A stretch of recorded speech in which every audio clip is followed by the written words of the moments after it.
পঞ্চগড়ে কমেছে দিন ও রাতের তাপমাত্রা। আজকে দেশের সর্বনিম্ন তাপমাত্রা রেকর্ড করা হয়েছে পঞ্চগড়ে তেঁতুলে এবং নওগাঁর বদলগাছিতে 12 ডিগ্রি সেলসিয়াস।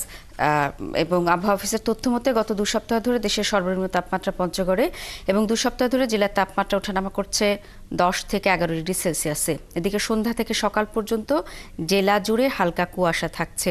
বেলা বাড়ার সাথে সাথে রোদের দেখা মিলেও নেই কোনো উত্তাপ, সেই সাথে বইছে হিমালয়ের হিমেল বাতাস। পঞ্চগড়ের শীতের আরো খবর জানাতে যুক্ত হয়েছেন সহকর্মী রফিকুল ইসলাম। রফিকুল, আমরা যেমনটি দেখছি গত কয়েকদিন ধরেই আজও পঞ্চগড়ের তাপমাত্রা ছিল সর্বনিম্ন দেশের মধ্যে। তো সেখানকার মানুষের আসলে শীতের প্রস্তুতি কেমন দেখছেন? আর আমরা যেমনটি দেখি যে শীত আসলে প্রশাসন নানা ধরনের উদ্যোগ নিয়ে থাকে, এবারে আসলে কি ধরনের পদক্ষেপ নেওয়া হচ্ছে?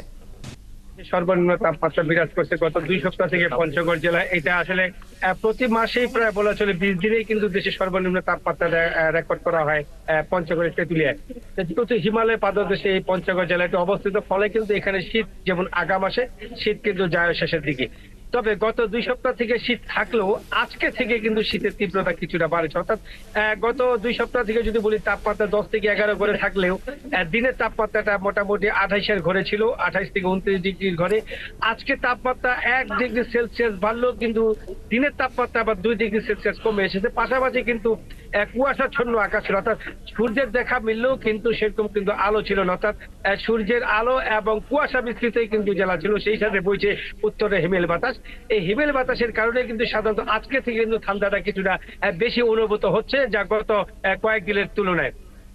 যদিও আজকের তাপমাত্রা রেকর্ড করা হয়েছে 12 ডিগ্রি সেলসিয়াস, অর্থাৎ গত কয়েকদিন থেকে 1 ডিগ্রি সেলসিয়াস। তবে বেশি থাকলেও কিন্তু শীতটা কিন্তু একটু বেশি নেমে গেছে। শীতের কারণে আপনি নিশ্চয়ই লক্ষ্য করেন আমার পিছনে আমি এখন দাঁড়িয়ে আছি পঞ্চগড় জেলা শহরে এই হাট বাজারে। এই শীতের যে মানুষের যে তীব্রতা, বিশেষ করে শীত যে শুরু হয়েছে, সেই শীতের কারণে মানুষ কিন্তু ইতিমধ্যেই কিন্তু শীত বস্ত্র, যে শীতের নানা ধরনের সোয়েটার, চাদর, কম্বল, ল্যাপ, যা যাবতীয় জিনিস আছে সবাই কিন্তু মূলত এখানে কিন্তু কেনাকাটা করতে আসছেন।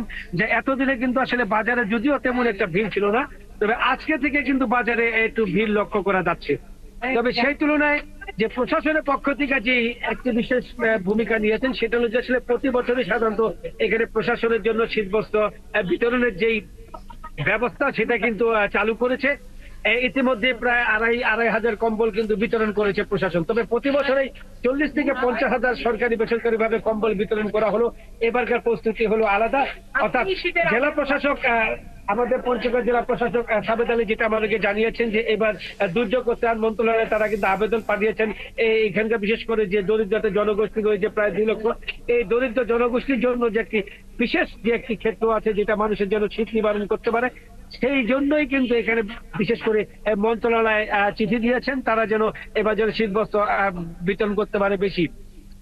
সেই অনুপাতে আমরা যেটা লক্ষ্য করছি যে আজকে আমরা দেখছি সব জায়গাতে, বিশেষ করে ফুটপাতের দোকানগুলো আমরা দেখেছি সেখানেও পর্যাপ্ত পরিমাণ ভিড় রয়েছে। বিশেষ করে সাধারণত যেহেতু একটা দরিদ্র অঞ্চল, দরিদ্র এলাকা, ফলে কিন্তু এখানে যারা ফুটপাতের দোকান আছে সেখানে কিন্তু ক্রেতাদের ভিড় থাকে বেশি। আর তুলনামূলক যেখানে বিপণী বিতান আছে, শপিং মল আছে, অথবা যে গার্মেন্টস এর দোকানগুলো আছে, সেগুলো তুলনামূলক ভাবে সমানভাবে থাকলেও কিন্তু ফুটপাতের লোক সংখ্যাটা বেশি দেখা যায়, কারণ সেখানে কম দামে মানুষ কাপড় কিনতে পারছে। সেখানে কিন্তু সব শ্রেণীর মানুষই কিন্তু কাপড় কিনছে, গরিব থেকে একবারে বিত্তবান ব্যক্তিরা পর্যন্ত এবং মধ্যবিত্তরাও। পাশাপাশি জেলা প্রশাসনের যে আসলে উদ্যোগটা নিয়েছেন সেটা আমাদেরকে বারবার বলেছেন যে বিশেষ করে আরেকটি জিনিস দাবি জানিয়েছেন যে 71-এর মাধ্যমে যেন বিশেষ করে যারা বিত্তবান ব্যক্তি আছেন, স্বেচ্ছাসেবক সংগঠন আছেন ঢাকা সহ বিভিন্ন জেলা, তারা যেন অবশ্যই শীতবস্ত্র নিয়ে এই পঞ্চগড় জেলার যে প্রায় 2 লক্ষ মানুষ আছেন শীতবস্ত্র নিয়ে তাদের পাশে এসে তাদেরকে সহযোগিতা করবেন এবং তাদের শীত নিবারণের জন্য যে প্রয়োজনীয় ব্যবস্থা আছে সেটাও যেন বিত্তবান ব্যক্তিরা, রাজনৈতিক সংগঠন, স্বেচ্ছাসেবী সংগঠন তারাও যেন আসেন, যেন তারা যেন এই শীতার্ত মানুষের পাশে এসে দাঁড়ান। এদিকে আবহাওয়া অফিসের সাথে রফিকুল ইসলাম, আমরা শুনছিলাম যে এখন মানুষ নিজেই গরম কাপড় কেনার প্রস্তুতি নিচ্ছেন এবং আরেকটি বিষয় হচ্ছে জেলা প্রশাসকের উদ্যোগেও কম্বল বিতরণ শুরু হয়েছে। আপনাকে অসংখ্য ধন্যবাদ। আমরা শুনছিলাম পঞ্চগড়ের শীতের সবশেষ তথ্য।